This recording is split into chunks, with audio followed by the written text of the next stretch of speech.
Hello everyone, welcome back to another video. Today I'll show you how to invest in gold on Revolut. Let's get started.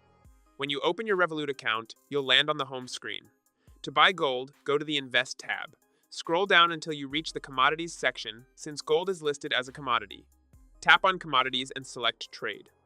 On the trade screen, you'll see all the commodities Revolut offers, including gold, silver, palladium, and platinum. To purchase gold, tap on Gold and click Buy. Enter the amount you want to exchange for gold. For instance, if you want to buy 10 euros worth of gold, enter 10 euros and then click Preview to review your order. Revolut charges a flat fee of 1 euros for buying gold. So, if you buy 10 euros worth, 1 euros will be taken as a fee, and you'll receive 9 euros worth of gold. After reviewing your order, click Submit. Once submitted, your gold will appear in the Commodities section of your account. And that's how you can easily buy or invest in gold using the Revolut app. If you found this video helpful, don't forget to like and subscribe. Thanks for watching.